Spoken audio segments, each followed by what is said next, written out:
Dieu a fait briller la lumière dans nos cœurs pour faire resplendir la connaissance de la gloire de Dieu sur la face de Christ dans nos cœurs, de Corinthiens 4, 6. Christ ainsi transmis et révélé à l'intérieur, c'est ce qui fait un chrétien. Un chrétien fera ou ne fera pas certaines choses, non pas sous l'ordre de quelques lois chrétiennes, pas plus que juives, mais conduit intérieurement par l'Esprit, par Christ dans le cœur. C'est cela qui fait un chrétien.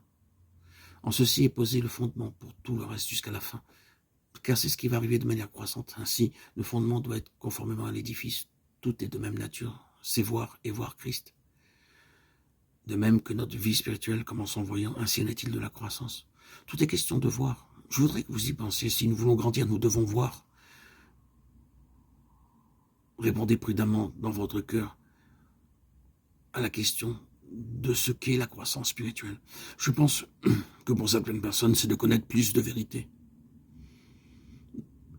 Vous pouvez croître dans cette connaissance alors que vous grandissez. Mais ce n'est pas simplement cela. Qu'est-ce donc alors la croissance? C'est la conformité à l'image du Fils de Dieu.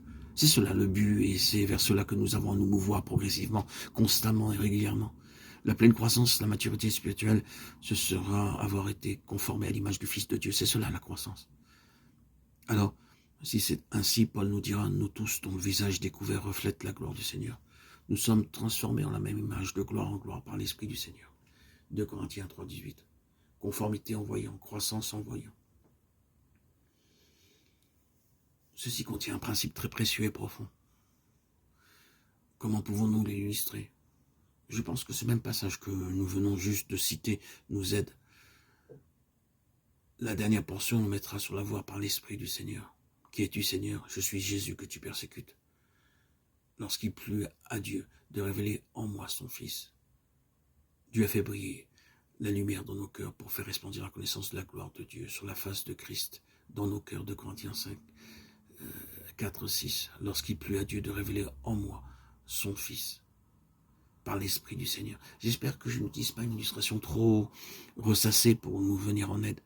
Si je recours à Eliezer, le serviteur d'Abraham, et à Isaac et Rebecca, cette classique histoire romanesque de l'Ancien Testament, vous vous souvenez qu'Abraham, devenant vieux, appela un jour Eliezer, son fidèle économe, et lui dit « Mais je te prie ta main sous ma cuisse, et je te ferai jurer par l'Éternel, le Dieu du ciel et le Dieu de la terre, de ne pas prendre pour mon fils une femme parmi les filles des Cananéennes, au milieu desquelles j'habite, mais d'aller dans mon pays et dans ma patrie prendre une femme pour mon fils Isaac. » Genèse 24, 2b, 4. Et il jura. Eliezer partit ensuite avec les chameaux pour ce pays lointain à travers le désert, priant le Seigneur de faire réussir son voyage et de lui donner un signe. Le signe lui fut donné près du puits. Rebecca obéit à Eliezer et peu après, étant confrontée avec le défi, elle décida d'aller avec lui. Sur le chemin, il fit sortir de ses trésors des choses de la maison de son maître, des choses du fils de son maître, et il les lui montra. Ainsi, il l'a occupé tout le temps avec le fils de son maître. Ces choses lui indiquaient le genre de fils qu'il était, les possessions qu'il avait, et ce en quoi elle s'introduisait. Ceci s'est passé pendant la traversée du désert, jusqu'à ce qu'ils eussent atteint l'autre côté et fussent parvenus dans le district de la maison du père. Isaac était dehors dans le champ, méditant. Ils levèrent les yeux et le virent. Le serviteur dit, « Le voici, celui de qui je vous ai parlé tout le temps, celui à qui appartiennent les choses que je vous ai montrées, le voici. » Et elle descendit du chameau. Pensez-vous qu'elle s'est sentie dépaysée parce qu'elle venait d'un pays lointain? Je crois que l'effet qu'a eu le ministère d'Eliezer, c'est de faire qu'elle se sente chez elle et qu'elle connaisse l'homme avec qui elle allait se marier. Elle ne s'était pas du tout trouvée étrangère ni angoissée. Nous pourrons dire qu'ils se sont simplement unis. C'était la fin d'un processus. Par l'Esprit du Seigneur, le Seigneur Jésus a dit, quand le Consolateur sera venu, l'Esprit de vérité, il vous conduira dans toute la vérité, car il ne parlera pas de lui-même, mais il dira tout ce qu'il aura entendu, et il vous annoncera les choses à venir, il me glorifiera parce qu'il prendra de ce qui est à moi et vous l'annoncera. Jean 16, 13, 14.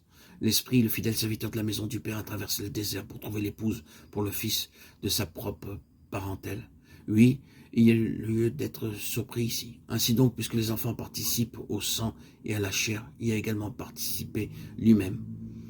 Hébreux 2, 14. Car celui qui sanctifie et ceux qui sont sanctifiés sont tous issus d'un seul. Hébreux 2, 11. L'Esprit est venu obtenir maintenant cette épouse qui soit une avec lui de sa chair, de ses os. Mais l'Esprit désire nous occuper tout le temps avec le Seigneur Jésus en nous montrant ces choses, Avec quelle intention? Pour que nous ne soyons pas des étrangers quand nous le verrons. Pour qu'en ce jour, nous ne sentions pas que nous sommes d'un genre et lui d'un autre. Mais que ce soit, c'est le dernier, pas de beaucoup d'autres qui ont conduit à celui-ci. Chaque pas a fait cette unité plus parfaite, cette harmonie plus complète. À la fin, sans la moindre crise, nous entrons simplement. Nous sommes allés tout le temps dans cette direction. Et c'est le dernier pas. Ainsi, Eliezer représentait le Saint-Esprit, l'Esprit Saint, qui conduisait l'épouse, Rebecca, à son but. Cette finalité, qui est de connaître l'Esprit, le Seigneur, le Consolateur, qui nous amènera vers Jésus.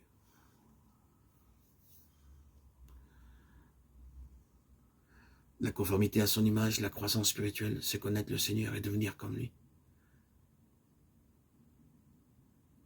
C'est nous sentir parfaitement avec lui, comme au foyer, afin qu'il n'y ait pas d'incompatibilité, de discordance, de distance, de ne pas nous sentir étrangers. L'unité avec notre Seigneur Jésus, prenant de la profondeur tout le temps jusqu'à son plein accomplissement. Nous voyons alors de plus en plus, et alors nous voyons, nous sommes transformés.